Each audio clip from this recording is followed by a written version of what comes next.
Welcome back, America. I'm Hugh Hewitt. Breaking news minutes ago, the IDF identified and Shin Bet 6 Hamas senior leaders killed in reprisals against the Gaza terrorist organization. I'm joined by Senator Tom Cotton. Senator Cotton, what do you think of what's going on in Israel, the Biden administration's response, and what should the United States be doing right now? Well, we should be doing more to stand by our close ally, Israel, and the Israeli people. They're being attacked once again with hundreds of rockets and mortars fired from terrorist organizations like Hamas, likely backed by Iran. It's possible they may need a resupply for their missile defense systems. We should certainly be forward-leaning on that, and we should condemn these attacks and make it clear that we'll do whatever it takes to help Israel protect itself. The first action by Team Biden was to have National Security Advisor Sullivan call his counterpart in Israel and ask for de-escalation. That was roundly criticized in Israel. What do you think of it, Senator Cotton?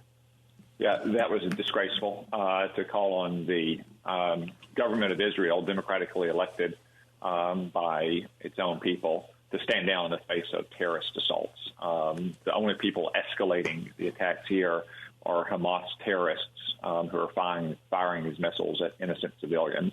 Israel and the Israeli Defense Forces go to the ends of the earth to protect civilian life, whereas Hamas and terrorist organizations like Hamas intentionally use civilians to protect themselves.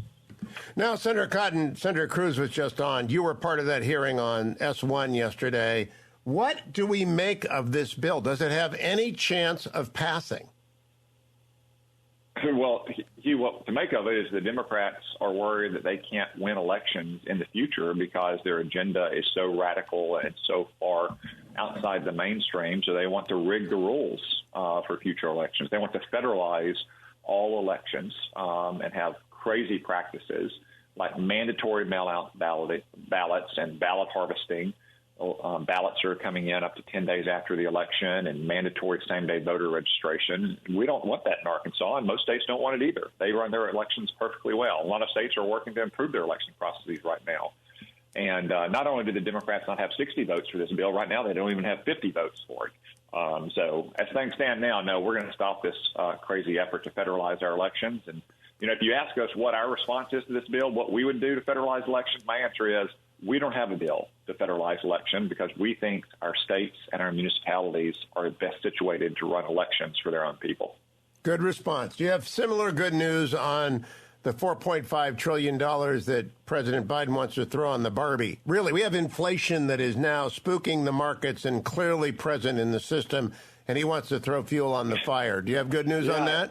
I know, Hugh. I was just out for a run this morning, and it felt like I was going back in time. I saw at least 8 or 9 cars in line on the roads waiting to get into a gas station. So thanks, Joe Biden, for bringing back the wonderful 70s. You have gas lines and inflation. I think more and more Democrats in Congress are getting worried about their reckless spending and their taxes that are going to crush our economic recovery, especially in light of the very disappointing jobs report from last week. So we will see how some key meetings of our leadership with people like Mitch McConnell and Shelley Moore Capito go at the White House this week. But again, I think right now the Democrats are beginning to worry about what the future holds for them if they continue down this headlong path of more taxes and more spending, which is going to lead to more inflation, fewer jobs. I believe the leader has offered hard infrastructure, and Senator Capito is negotiating that. Would that include the Shipyard Act? Because we actually do need to upgrade the shipyard, Senator Cotton.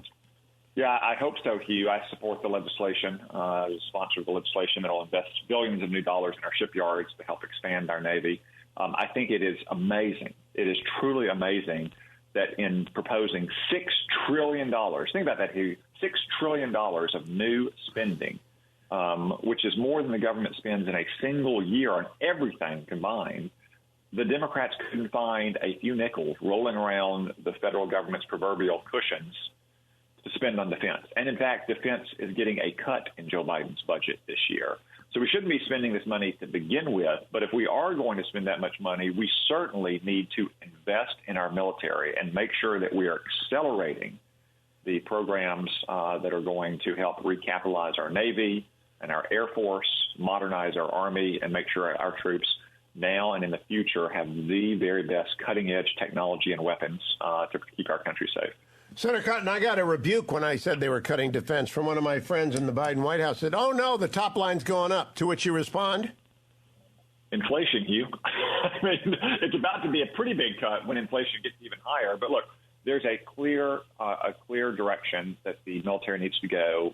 Democrats and Republicans alike have agreed on this for years, is that you need 3 to 5% real growth. That means 35% over inflation. The budget is relatively flat this year, which means even under past inflation measures, it's going to be declining in real terms. Under what inflation looks like it's going to be in the next year, it's going to be declining even more. A massive cut. I mean, if everything is going up and the basic commodities are going up, the Army, the Navy, the Marine Corps, the Air Force will be crippled. Senator Cotton, good to talk to you. Hope that run was fast. Hope the weather is good because I'm going out now. Senator Tom Cotton, follow him on Twitter at SendTomCotton.